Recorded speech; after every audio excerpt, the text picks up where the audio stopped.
Hello everyone, आज मैं snowdrop का 5th एपिसोड एक्सप्लेन करने वाली हूँ। अगर आपको बाकी के एपिसोड्स देखने हैं तो प्लेलिस्ट का लिंक आपको आई बटन पर मिल जाएगा। तो 5th एपिसोड स्टार्ट होता है और हमें दिखाया जाता है कि सोहू ने जीसू को गन पॉइंट पर ले रखा था। ली अपने सभी एजेंट्स को पीछे हटने के लिए बोलता है। तभी हम देख पाते हैं कि नीचे बेसमेंट से जो अपने एक साथी के साथ आ जाता है और एजेंट्स पर हमला कर देता है। इस हमले में ली के शोल्डर पर एक गोली लग जाती है और फिर इसके बाद दोनों तरफ से ओपन फायरिंग होने लग जाती है। हाना ली को लेकर छुपती है और वहीं सोहू भी जीसू को एक सेफ जगह पर बिठा देता है। इसी फायरिंग के बीच में ली जो पर हमला करता है और गोली जो के हाथ पर लग जाती है। जो को गोली लगते देखकर उसका साथी बिल्कुल पगला जाता है और हर तरफ फायरिंग करने लग जाता है। इसके जवाब में बैकअप टीम भी खूब फायरिंग करती है। तभी यहाँ पर ली देखते हैं कि दो लड़कियाँ सीढ़ी पर हैं और वो भाग नहीं पाई हैं। ली फौरन अपने बंदों से फायरिंग रोकने के लिए कहता है। तभी यहाँ पर प्रोटेक्टिंग शील्ड के साथ और भी ऑफिसर्स एंटर करते हैं। वहीं सोहू और उसके साथियों के पास गोलियां भी खत्म हो गई थी। अब ये लोग ज़्यादा देर टिक नहीं सकते थे। सोहू अपना दिमाग चलाता है और वो ग्रेनेड लेकर जीसू के साथ ली के सामने आता है और उन सभी को बाहर जाने के लिए कहता है। सोहू के पास ग्रेनेड देखकर ली पीछे हट जाते हैं और अपनी टीम को भी डॉर्मेट्री से बाहर जाने का ऑर्डर देते हैं। लेकिन तभी सोहू ली को रोकते हुए कहता है, तुम इनके इंचार्ज हो, इसलिए तुम हमारे साथ नहीं रहोगे। हाना ली को छोड़कर जाने के लिए बिल्कुल तैयार नहीं थी, लेकिन ली के कहने पर उसके एजेंट्स हाना को लेकर बाहर चले जाते हैं। सबके चले जाने के बाद सोहू जो से पूछता है कि प्रोफेसर हान का क्या हुआ। वो बताता है कि टीम के बाकी मेंबर्स उन्हें लेकर पहुंच जाएंगे। फिर जो कहता है कि हमें भी 11 बजे से पहले बोट पर किसी भी कीमत पर पहुंचना होगा। सोहू कहता है, हम यहाँ से निकल जाएंगे, तुम जाओ और सारी लड़कियों को कैफेटेरिया में इकट्ठा करो। जो और उसका साथी सोहू के इंस्ट्रक्शन फॉलो करते हैं। वहीं हाना चीफ को बताती है कि रिवर वन और उसके दो साथियों ने ली के साथ साथ डॉर्मेट्री की सारी लड़कियों को अंदर कैद कर लिया है। चीफ कहते हैं, जब तक मैं कुछ ऑर्डर्स ना दूं तब तक तुम लोग कुछ मत करना। चीफ अब अपनी वाइफ के पास कॉल लगाते हैं जो कि चैंगसू की वाइफ के साथ थी। चीफ अपनी वाइफ से सारी बातें बताते हैं कि होसू यूनिवर्सिटी के डॉर्मेट्री पर हमला हुआ है।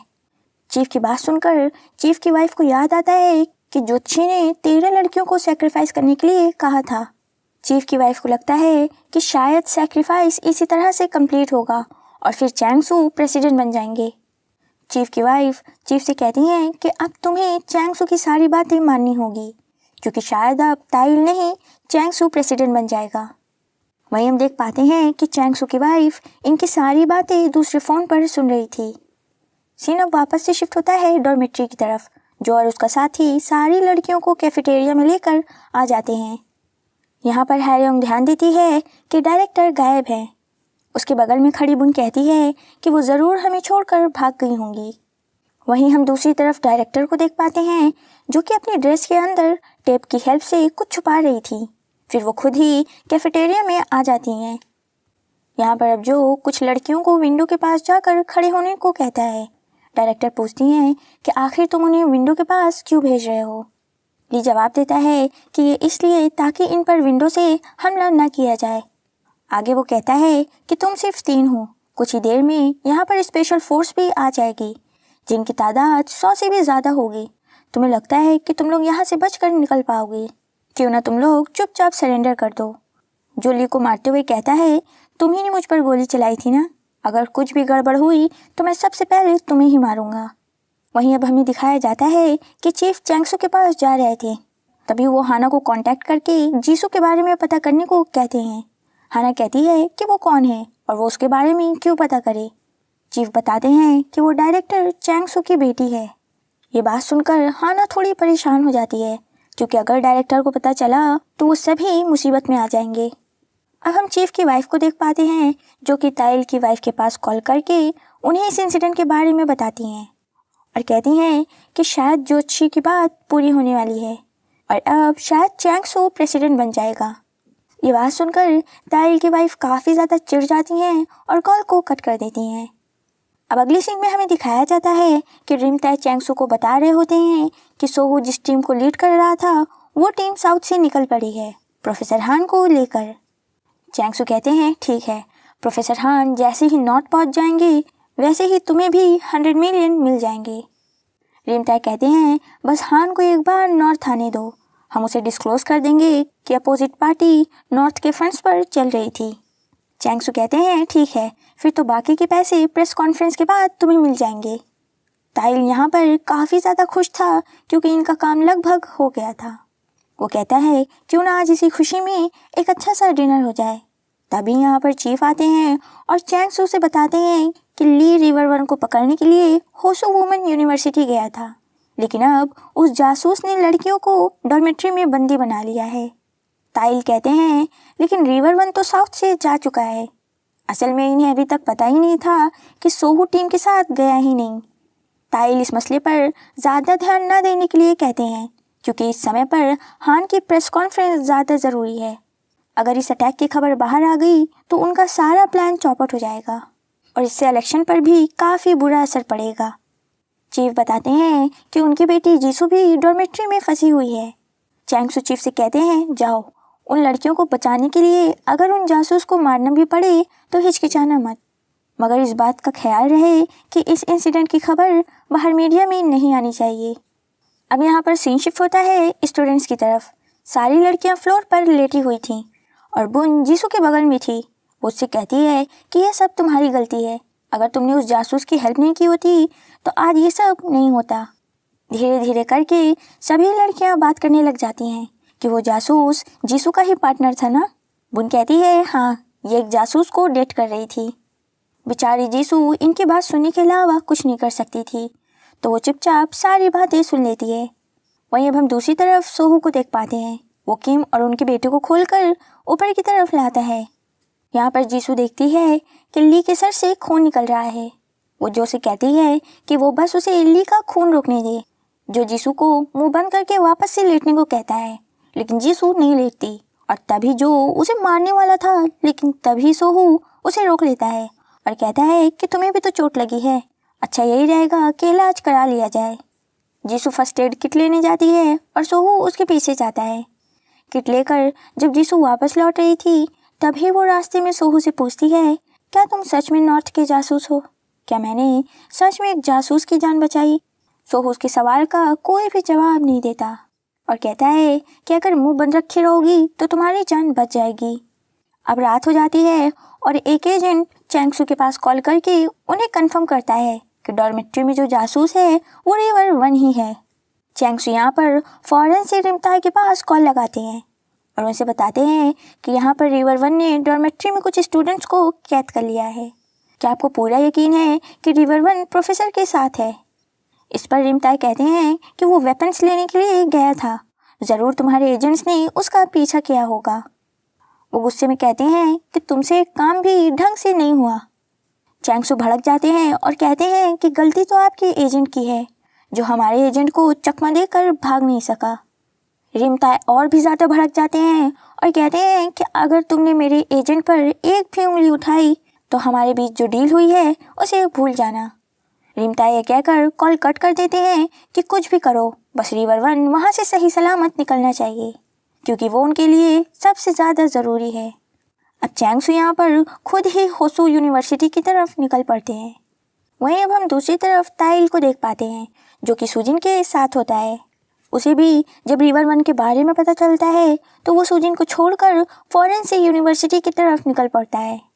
अब सीन वापस से शिफ्ट होता है डॉर्मेट्री की तरफ। जीसू ली की पट्टी कर रही होती है, तभी ली उससे पूछते हैं कि तुम ही हो ना जिसने सोहू की हेल्प की थी। जीसू ली से माफ़ी मांगती है, जिस पर ली उससे कहते हैं कोई बात नहीं, तुम्हें पता नहीं था कि वो एक जासूस है। बातों ही बातों में ली जीसू को इशारा करते हैं उन्हें फॉरसेप देने के लिए। जीसू सोहू की नज़रों से बचते हुए ली को फॉरसेप दे देती है, जिसे ली अपनी स्लीव्स में छुपा लेते हैं। अब सोहू ली को वापस से बांध देता है।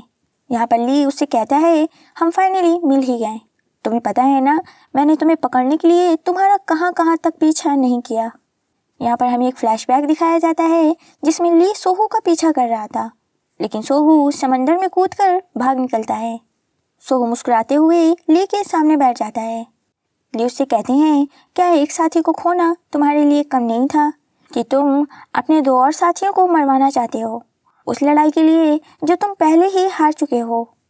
सोहू ली को जवाब देता है, फिर तो तुमने सिर्फ जीतने वाली लड़ाई ही लड़ी होगी। आगे ली कहते हैं कि मैं तुमसे अपने पार्टनर की मौत का बदला लेना चाहता था, लेकिन मुझे लगता है कि आज वो काम मिलिट्री कर देगी और मैं तुम्हें अपने हाथों से नहीं मार पाऊंगा। अब हम देखते हैं कि चीफ होसो यूनिवर्सिटी पहुंच जाते हैं। तभी उन्हें चैंग सू की कॉल आती है, जो कि चीफ से कहते हैं कि उन जासूस को मारना नहीं है, उन्हें सिर्फ जिंदा पकड़ना है। चीफ बिल्कुल कंफ्यूज हो जाते हैं कि आखिर ये चल क्या रहा है। अब उन्हें स्टूडेंट के साथ साथ जासूस को भी रेस्क्यू करना होगा। तो अब चीफ कैंप के अंदर आते हैं, जहाँ पर हाना सभी को निकालने का प्लान बना रही थी।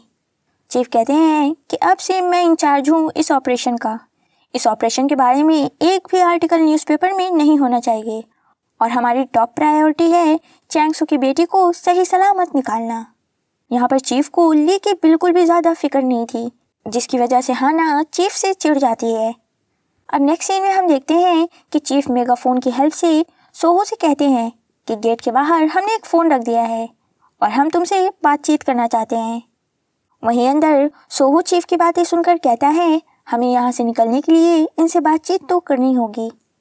अब सोहू गांगताई को लेकर दरवाजे के पास नीचे आता है और गांगताई से बाहर जाकर फ़ोन लाने के लिए बोलता है।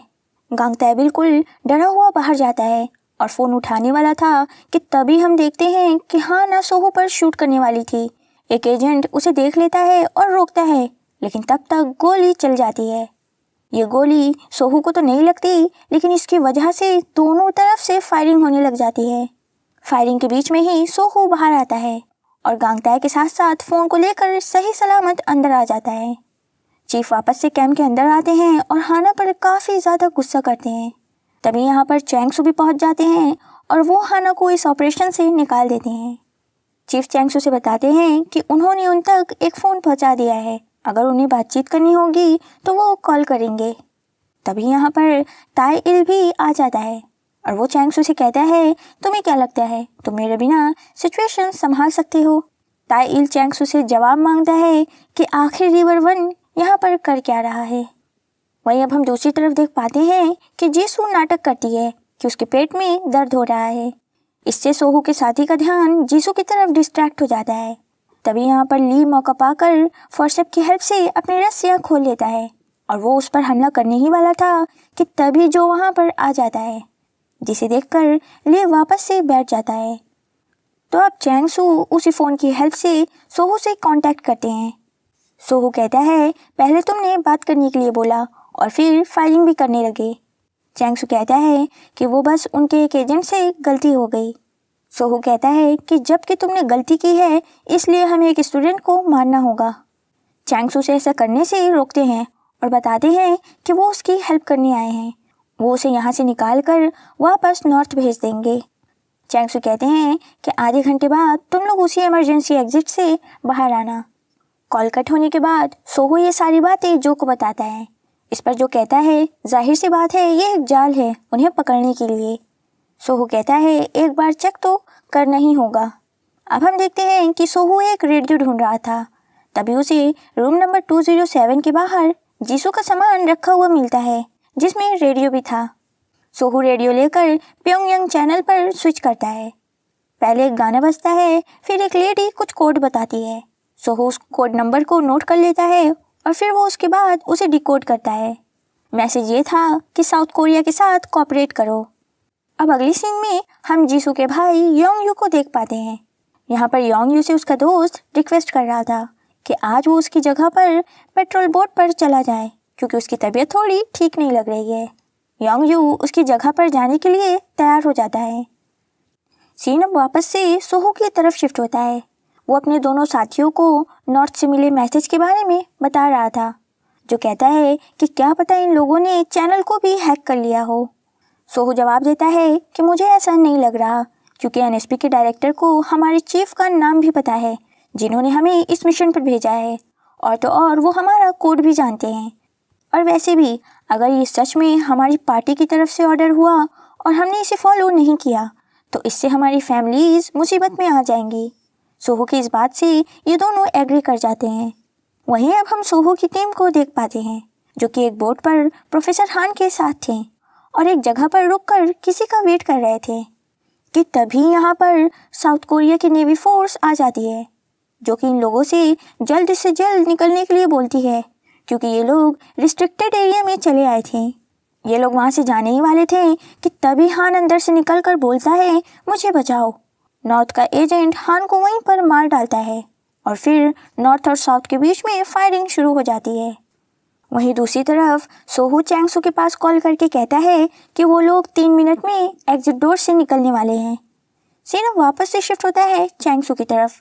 उनके पास एक कॉल आती है जिससे उन्हें पता चलता है कि उन जासूसों की शिप डूब गई है।